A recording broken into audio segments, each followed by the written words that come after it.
Hello friends, welcome to BBK science. और ये है हमारी एनटीएससी प्रिपरेशन सीरीज़, जिसका ये तीसरा वीडियो है। और अगर आप हमारे जो पहले दो वीडियोस देख रहे हो, जो दो पहले वीडियोस हमने करे हैं, और अगर आप मुझे फॉलो कर रहे हो तो आपको पता होगा कि पहले के दो वीडियोस में हमने मोशन का चैप्टर कवर किया था। तो जैसे हम लोग एनटीएससी फिज़िक्स के लिए पढ़ रहे हैं, तो एनटीएससी में जैसे 9th और 10th के चैप्टर्स मेजरली आते हैं हमारे फिज़िक्स के, और मतलब जो भी साइंस और मैथ्स और इनके साथ साथ एसएसटी के जो सब्जेक्ट्स हैं, जो जैसे सैट में आते हैं एनटीएससी के, वो सब मेजरली 9th और 10th के सिलेबस से आते हैं।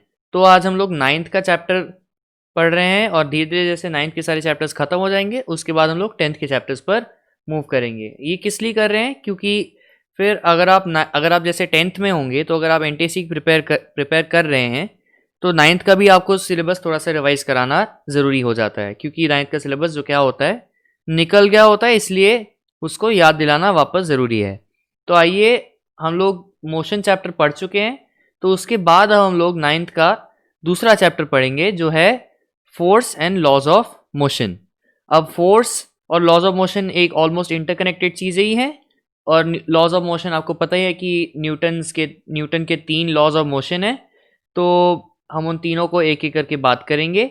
और पिछले वीडियो की तरह भी जैसे कि हमने 2 पार्ट्स में करी थी, ये वीडियो भी हम 2 पार्ट में करेंगे, ताकि एक वीडियो काफ़ी लंबी ना हो जाए और आप लोगों को कम से कम टाइम देना पड़े इस डिस्कशन में। और तो चलिए हम बात करते हैं फोर्स के बारे में। फोर्स हमारा इस चैप्टर का मेन चीज़ है। फोर्स क्या होता है? फोर्स मतलब बल। बल लगा रहे हो आप किसी चीज़ पर, तो उसको आप कह सकते हैं फोर्स लगा रहे हो। हमारे यहाँ पे 2 डायग्राम भी बने हुए हैं, कि पुश फोर्स और एक पुल फोर्स। तो बेसिकली फोर्स क्या होता है? एक पुश होता है या फिर एक पुल होता है। हम किसी चीज़ को धक्का लगा रहे हैं, पुश हो गया, किसी चीज़ को खींच रहे हैं, पुल हो गया, दोनों क्या हो गए? फोर्स हो गए। और फोर्स भी एक वेक्टर क्वांटिटी होती है। हमने पिछले चैप्टर में पढ़ा था कि स्केलर और वेक्टर क्वांटिटी दो क्या चीज़ें होती हैं। वेक्टर क्वांटिटी वो चीज़ होती है जिसमें एक मैग्नीट्यूड भी होता है, यानी कि उसकी एक वैल्यू होती है, और क्या होता है? डायरेक्शन। फोर्स में डायरेक्शन होने का क्या मतलब है? ये काफ़ी ऑब्वियस है कि अगर आप किसी चीज़ पर कोई फोर्स लगा रहे हैं, तो ऑब्वियसली उस फोर्स का कोई ना कोई डायरेक्शन तो ज़रूर होगा, कि आप वो फोर्स किस तरफ लगा रहे हो, कि वो फोर्स उस बॉडी को मूव करे। अब फोर्स के भी टाइप्स होते हैं, जैसे कि आपने बचपन में पढ़ा होगा कि कॉन्टैक्ट फोर्सेस या नॉन कॉन्टैक्ट फोर्सेस, जो बेसिकली मीन कर रहे होते हैं कि आप किसी फोर्स के लिए कॉन्टैक्ट लगा रहे हैं, या कोई फोर्स आप बिना कॉन्टैक्ट ही उस पर एग्जर्ट कर रहे हैं। उसके भी अलग अलग टाइप्स होते हैं, जैसे फ्रिक्शन होता है, कॉन्टैक्ट फोर्स का एक टाइप होता है। फिर हमारी बॉडी का जो मस्कुलर फोर्स होता है, ये जनरली तो ये तो एक ऐसे ही नाम हो गया फोर्स का। और भी कॉन्टैक्ट फोर्सेस होते हैं। फिर जैसे नॉन कॉन्टैक्ट फोर्स भी होते हैं, जैसे ग्रेविटेशनल फोर्स, जिसके लिए आपको कोई चीज़ को पकड़ने की ज़रूरत नहीं पड़ती, उसके साथ कॉन्टैक्ट बनाने की ज़रूरत नहीं पड़ती, वो चीज़ ऑटोमेटिकली आप पर फोर्स एग्जर्ट कर रही है। तो जैसे अर्थ की ग्रेविटी आप पर लग रही होगी, ऐसे ही। तो चलिए हम लोग फिर आगे बढ़ते हैं। फोर्सेस के और भी 2 टाइप्स होते हैं। फोर्सेस की अगर हम बात करें, कि अगर एक चीज़ पर मल्टीपल फोर्सेस लग रहे हो कभी, तो तो हम लोग 2 तरह की फोर्सेस की बात करते हैं, बैलेंस्ड फोर्स और अनबैलेंस्ड फोर्स।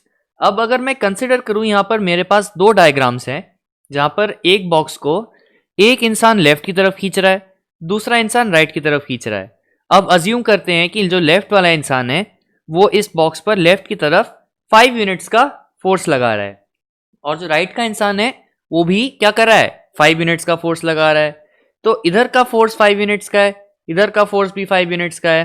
अगर हम इस डायरेक्शन को एक प्लस और माइनस साइन दे, तो प्लस को अगर हम लोग राइट मान ले, और माइनस को लेफ्ट को माइनस मान ले, और राइट को प्लस मान ले, तो इस पे प्लस 5 यूनिट्स का फोर्स इधर लग रहा है, और एक माइनस 5 यूनिट्स का फोर्स इधर लग रहा है। तो जो अगर हम इन दोनों फोर्सेस को ऐड करके देखें, कि एक +5 और एक -5, दोनों क्या हो गए? मिला के 0 हो गए। तो बैलेंस्ड फोर्स का मतलब, अगर किसी चीज़ पर मल्टीपल फोर्स लग रहे हैं, लेकिन उन फोर्सेस का जो नेट सम है, और क्योंकि फोर्स वेक्टर है, तो ये किसी भी डायरेक्शन में भी एग्जर्ट कर सकते हैं। तो अगर उन सभी फोर्सेस का जो वेक्टर सम, जो कि वैसे तो अभी आपको शायद मालूम नहीं होगा कि वेक्टर सम क्या होता है, लेकिन ये वेक्टर्स का भी एक सम होता है, जो कि आप लोग आगे जाके पढ़ोगे। ये अभी समझाना थोड़ा शायद कॉम्प्लिकेटेड हो सकता है। तो जो फोर्सेस का जो नेट सम है, हम वही अभी नेट सम ही बोल के चल रहे हैं, कि फोर्सेस का जो नेट सम है, अगर वो 0 है, तो वो फोर्स क्या हो गए? बैलेंस्ड फोर्स हो गए। अब यहां पर हम दूसरा केस ले ले, कि यहाँ पर ये इंसान जो है ये अभी भी 5 यूनिट्स ऑफ फोर्स लेफ्ट की तरफ लगा रहा है, लेकिन अब ये इंसान क्या कर रहा है, अब इसने थोड़ी सी और ताकत दिखाई। उसने और ताकत दिखाई, क्या किया उसने इस बॉक्स को राइट में और खींचा और थोड़ा और ज्यादा फोर्स लगाया। लेट से कि उसने 10 यूनिट्स का फोर्स लगाया, तो लेफ्ट की तरफ एक -5 का फोर्स है, राइट की तरफ एक +10 का फोर्स है। तो इसका मतलब इस चीज के ऊपर जो नेट फोर्स है वो कहाँ हो गया, -5 और +10 को हमने ऐड कर दिया तो क्या बना, +5। तो यानी कि +5 यानी कि राइट की तरफ 5 यूनिट्स का इसके पास फोर्स आ गया। तो ये पूरी ताकत लगा रहा है और इसको इधर पुश कर रहा है, पर क्योंकि इसका फोर्स कम है ये उसके साथ घसीटता हुआ चला जाएगा। तो जब भी हम कोई चीज की बात करें तो प्रैक्टिकली देखा जाए तो एक चीज पर मल्टीपल फोर्सेस हमेशा एक्ट करते रहते हैं, वो आपको पता नहीं होता लेकिन फोर्सेस एक्ट करते रहते हैं। लेकिन अगर उन फोर्सेस का जो नेट सम है अगर वो 0 हो गया तो मतलब कि वो बैलेंस्ड फोर्सेस है। तो जैसे अगर आप एक जगह पर खड़े हो, आपको लग रहा है कि आप मूव नहीं कर रहे हो, हाँ आप मूव नहीं कर रहे हो, इसका मतलब आप पर जो भी फोर्सेस लग रहे होंगे कि आपको अर्थ की ग्रेविटी फील हो रही होगी, फिर जो एयर के सारे मॉलिक्यूल्स हैं वो भी आप पर फोर्स लगा रहे होंगे जैसे वो आपके साथ कोलाइड कर रहे होंगे, या फिर सरफेस का खुद आपके ऊपर एक अपवर्ड फोर्स होगा ताकि आप जमीन के अंदर ना धंस जाओ। ये सारे फोर्सेस मिला के क्या आपको हिला रहे हैं, नहीं हिला रहे हैं। इसका मतलब कि ये सारे फोर्सेस क्या हो गए, बैलेंस्ड फोर्स। लेकिन वही अगर आपको किसी और ने धक्का दे दिया साइड से तो उसने आप पर एक ऐसा फोर्स लगा दिया जिसको बैलेंस करने के लिए और कोई फोर्स नहीं है। इसका मतलब कि फोर्स क्या हो गई, अनबैलेंस्ड। तो इसका मतलब कि अगर हम कोई ऑब्जेक्ट को फोर्स लगा के मूव करने की बात कर रहे हैं तो वो फोर्स हमेशा क्या होगा, अनबैलेंस्ड फोर्स। आइए, तो हमने अभी बैलेंस्ड और अनबैलेंस्ड फोर्स के बारे में बात करी। अब हम लॉज ऑफ मोशन पर तो आते हैं, लेकिन लॉज ऑफ मोशन पर आने से पहले कुछ छोटी छोटी चीजें हमें जान लेनी जरूरी है। तो पहली बात हम करेंगे मास। मास क्या होता है, ये एक इंट्रिंसिक प्रॉपर्टी ऑफ मैटर है। इंट्रिंसिक प्रॉपर्टी मतलब जो प्रॉपर्टी आपके अंदर बाय नेचर हो या किसी चीज के अंदर बाय नेचर हो। मास भी एक इंट्रिंसिक प्रॉपर्टी होती है मैटर की। लेकिन मास क्या है, mass is the measure of amount of matter present in the object. तो मास का जो ऐसा यूनिट है ये मैंने आपको मेंशन किया हुआ है, मास का जो ऐसा यूनिट है वो क्या है, किलोग्राम या फिर केजी। तो मास का जो ऐसा यूनिट है वो केजी है। तो अगर हम कंसिडर करें कि किसी चीज का मास 20 केजी है तो 20 केजी का जो मास है इसका मतलब क्या है, उसके अंदर 20 केजी जितना मैटर प्रेजेंट है। इंट्रिंसिक प्रॉपर्टी क्या होती है तो मैंने अभी बता दी कि वो एक प्रॉपर्टी होती है जैसे बाय नेचर। एग्जाम्पल की अगर हम मैटर की बात करें, मैटर में मास एक इंट्रिंसिक प्रॉपर्टी होती है, चार्ज भी इंट्रिंसिक प्रॉपर्टी होती है। कैसे होता है, क्योंकि मैटर के अंदर जो हमारे छोटे छोटे एटम्स होते हैं इनके अंदर भी चार्ज पार्टिकल प्रेजेंट होते हैं, इलेक्ट्रॉन प्रोटॉन। ये सब आपने केमिस्ट्री में पढ़े होंगे कि जो इलेक्ट्रॉन्स प्रोटॉन्स होते हैं ये सब भी चार्जेस कैरी करती है। चार्जेस की बात हम लोग आगे भी करेंगे, 10th क्लास में भी इसके बारे में हम लोग चर्चा करेंगे। तो ये भी एक इंट्रिंसिक प्रॉपर्टी होती है मैटर की। उसके अलावा वॉल्यूम भी होता है, क्योंकि कोई भी चीज़ है वो कोई ना कोई स्पेस तो ऑक्यूपाई करेगी ही करेगी, और वो क्या है, उसकी इंट्रिंसिक प्रॉपर्टी हो गई। हम इंसानों के लिए talking is an intrinsic property. मैं आपसे बात कर रहा हूँ या आप हमसे बात कर रहे हो, कोई भी किसी से बात कर रहा हो, talking is an intrinsic property of humans, except for जो लोग शायद बोल ना सके, लेकिन mostly talking is an intrinsic property. आप 2 पैरों पर चल सकते हो, मैं 2 पैरों पर चल सकता हूं, तो walking on 2 legs is also an intrinsic property of humans. अब मास के साथ साथ एक और टर्म है जो कि हमें समझना काफी जरूरी है, और वो है इनर्शिया। इनर्शिया, इसमें अगर हम लोग एक वर्ड ढूंढ सकते हैं, इसमें एक 5 letter वर्ड है जो कि है इनर्ट। इनर्ट मतलब जो कुछ नहीं करना चाहता हो। जैसे अगर आपने पीरियोडिक टेबल में इनर्ट गैस के बारे में कभी सुना हो, तो इनर्ट गैस क्या होता है कि वो किसी के साथ कुछ नहीं करना चाहता, ये गैस अपने साथ अपना अलग से रहना चाहता है। तो इनर्ट मतलब कि वो अपने में खुश है, वो और कुछ नहीं करना चाहता। तो इनर्शिया भी वहीं से एक वर्ड होता है, और इसका भी मतलब वही है कि इनर्शिया मतलब कि जिद, किसी भी चीज की एक चीज करते रहने की जिद। इनर्शिया मतलब tendency of a body to resist a change in motion. तो अगर जैसे कोई चीज रुकी हुई है तो वो रुकी हुई रहना चाहती है, अगर कोई चीज किसी वेलोसिटी से मूव कर रहा है तो वो चीज उसी वेलोसिटी से मूव करते रहना चाहेगा, ताकि क्योंकि वो उसकी मर्जी है, वो चाहे तो अपनी वेलोसिटी से मूव करता रहे, तो वो अपनी बॉडी के मोशन में कोई चेंज होना वो पसंद नहीं करेगा, वो उसको रोकना चाहेगा, उसको रेजिस्ट करना चाहेगा। अब इसके भी कॉमन लाइफ एग्जांपल तो होते ही हैं कि जैसे अगर आप सो रहे हो तो आपका मन करता है कि आप सोना ही चाहो, है ना। तो अगर आप सो रहे हो तो आपको मन नहीं करता कि आप कभी उठो, कि आप सोते रहो आराम से, आपको काफी जीवन में मजे आ रहे हैं। लेकिन फिर क्या होता है, अंत में आके मम्मी आके उठाई देती है। तो मतलब आपकी इनर्शिया जो थी सोने की वो कैसे टूट गई, क्योंकि मम्मी ने आपको उठा दिया, मम्मी ने क्या किया, आप पर एक फोर्स लगा दिया। फोर्स लगाने की वजह से आपकी जो इनर्शिया थी वो इनर्शिया जो है वो टूट गई। आपकी जो जिद थी कि आप सोना चाहते हो, आप सोते रहना चाहते हो, वो जिद क्या हो गई, हार मान गई। इनर्शिया फोर्स के सामने हार मान जाती है। एक और चीज भी है कि mass is a measure of its inertia.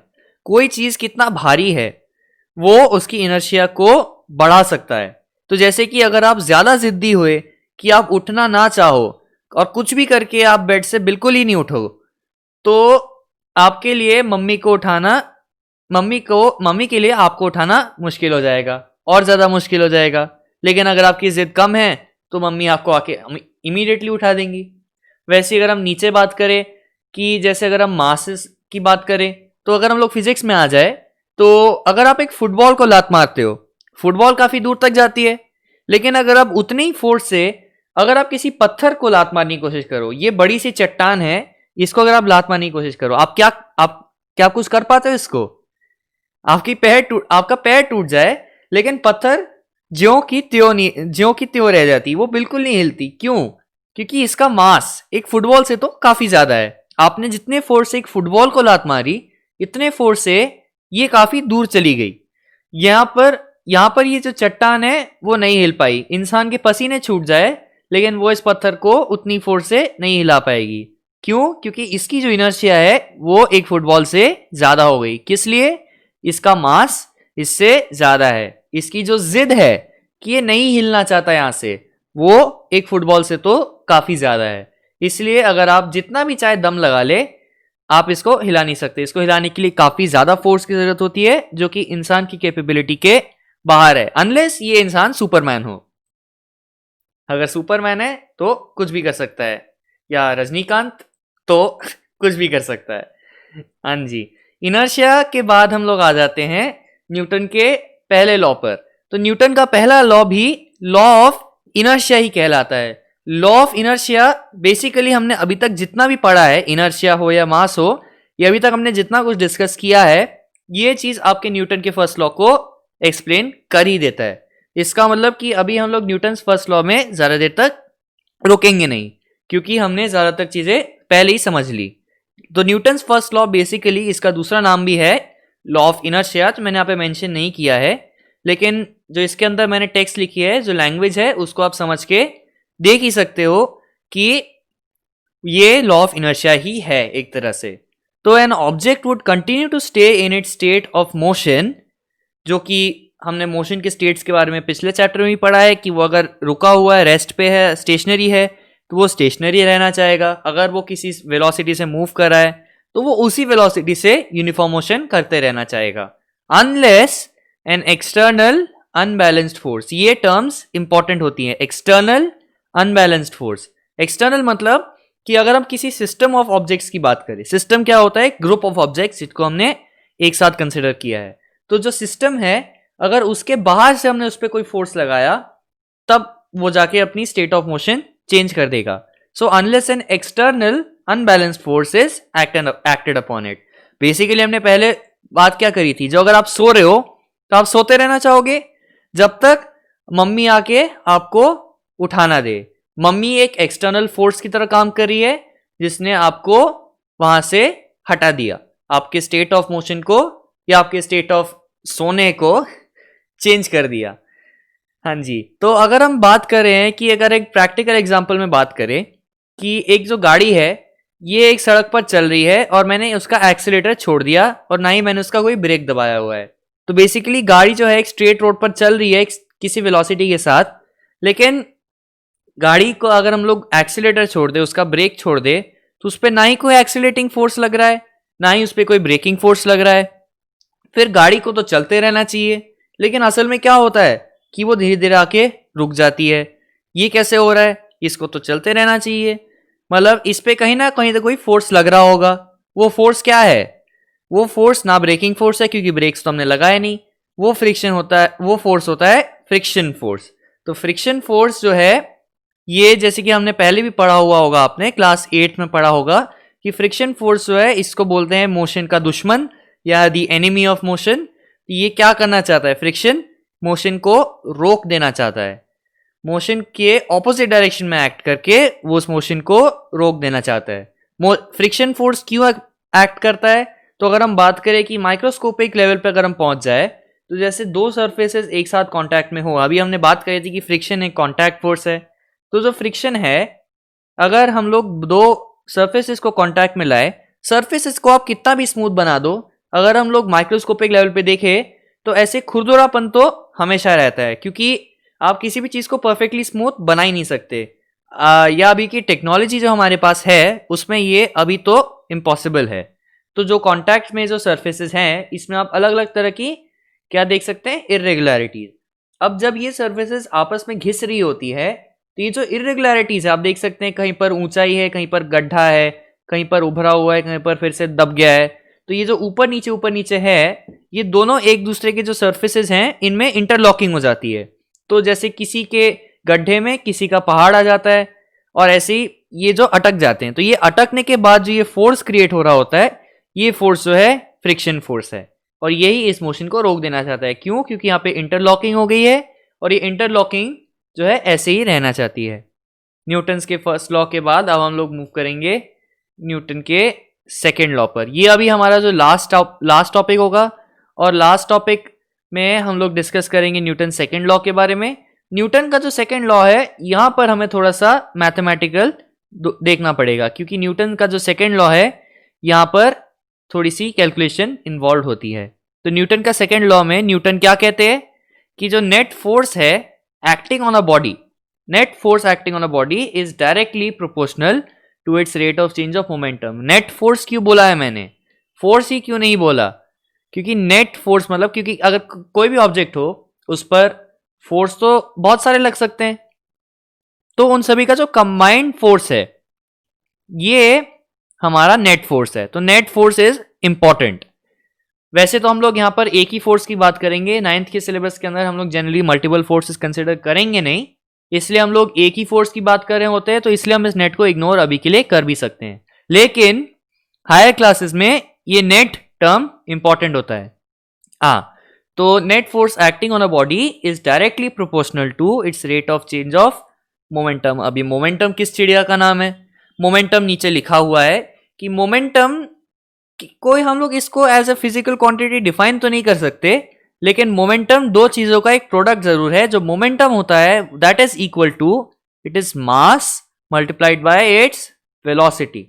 Mass into velocity, यानी कि जो मोमेंटम p है हमारा, ये momentum p is equal to M V. यहाँ पर m हमारा मास है और v हमारी वेलोसिटी हो गई। वेलोसिटी वेक्टर क्वांटिटी है, तो ऑब्वियसली मोमेंटम भी क्या हो गया? Vector quantity. ऑब्वियसली मास तो स्केलर क्वांटिटी है, हमने वेक्टर को एक स्केलर से मल्टीप्लाई कर दिया तो बना भी एक वेक्टर ही है। तो मोमेंटम एक वेक्टर क्वांटिटी है। अब इसकी जो एसआई यूनिट है ये है केजी मीटर पर सेकेंड। कैसे देखा? हम लोग यूनिट ऑफ मोमेंटम को लिख सकते हैं which is equal to the unit of mass multiplied by unit of velocity. Unit of mass क्या है?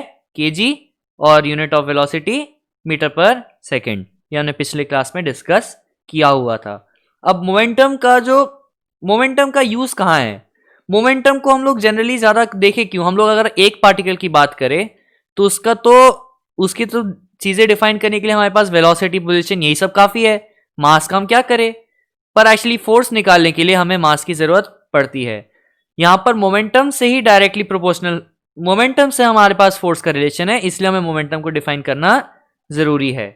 तो मोमेंटम जो है मास इंटू वेलोसिटी है, और ये हमें ज़रूरी है ताकि हम लोग फोर्स निकाल सके। तो न्यूटन की सेकेंड लॉ को अगर हम लोग मैथमेटिकली देखें तो पहले न्यूटन अंकल ने क्या बोला कि फोर्स इज प्रोपोर्शनल टू, ये जो प्रोपोर्शनैलिटी साइन होता है ये ऐसे क्रॉस जैसा बना होता है, तो force is directly proportional to the rate of change of momentum, ये न्यूटन अंकल ने बोला।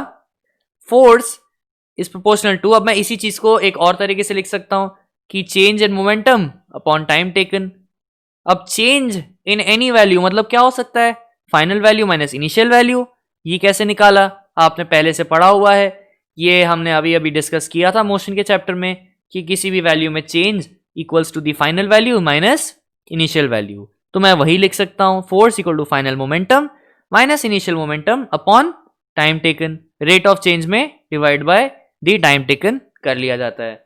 अब हम लोग कुछ वेरिएबल्स मान लेते हैं, तो मान लेते हैं कि इनिशियल वेलोसिटी हमारी क्या हो गई u और फाइनल वेलोसिटी क्या हो गई v।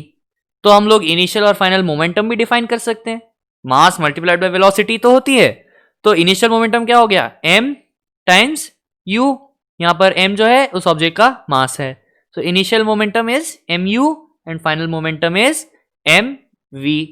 तो मैंने क्या किया, फोर्स को एज एक प्रोपोर्शनैलिटी कांस्टेंट किए, तो ये प्रोपोर्शनैलिटी का जो सिंबल था इसको हटाने के लिए हमने क्या किया, एक कांस्टेंट डाल दिया k।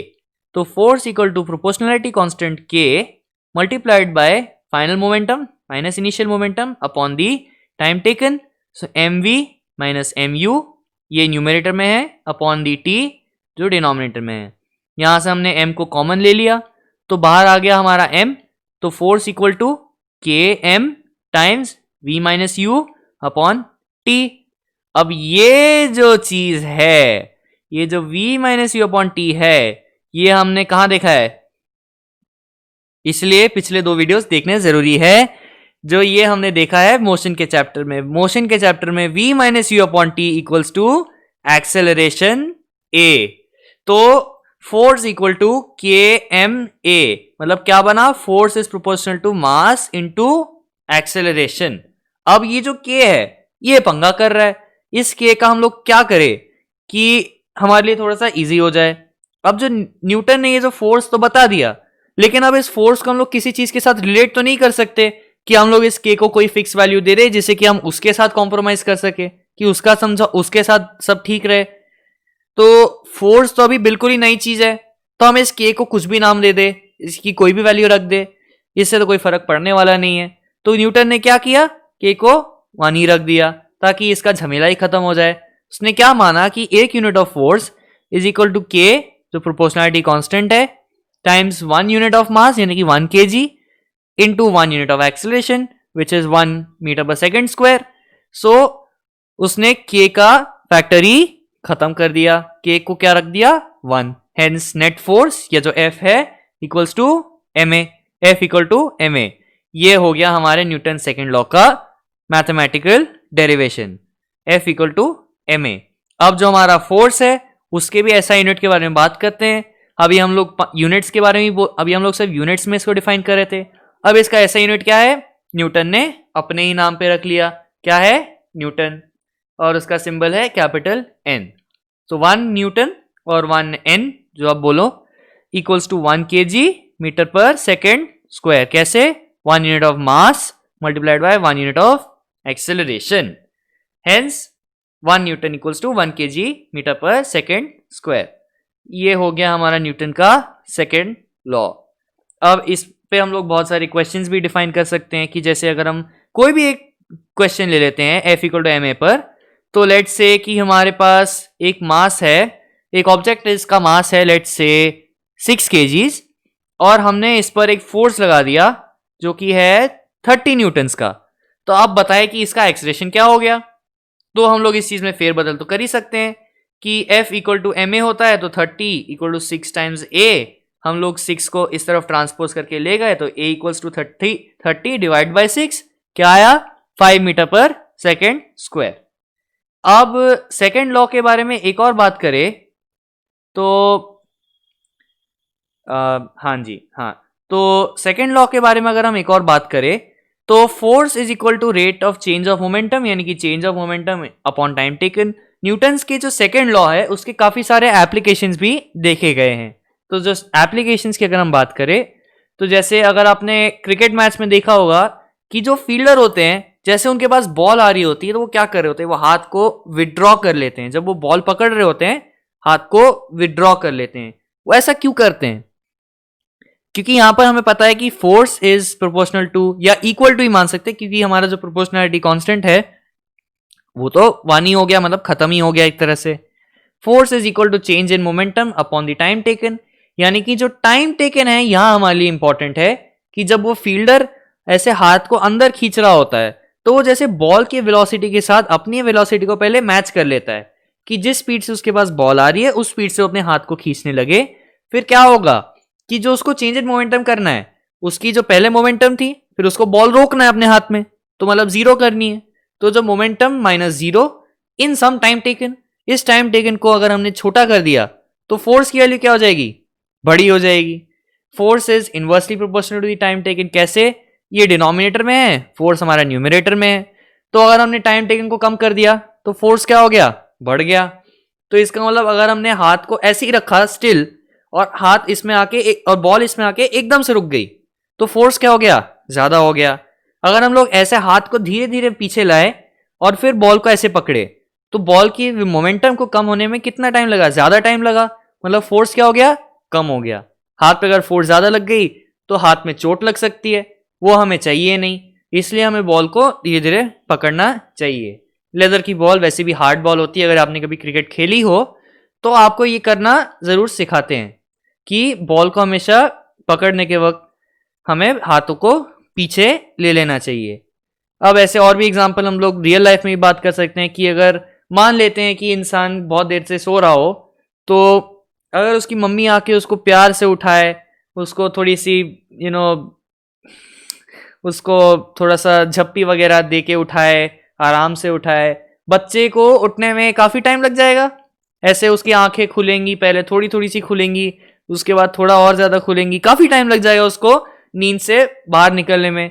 लेकिन अगर मम्मी ने उसको डांट डपट के बहुत जोर से मारा फिर उठा दिया ऐसे तो वो एकदम से उठ जाएगा, है ना।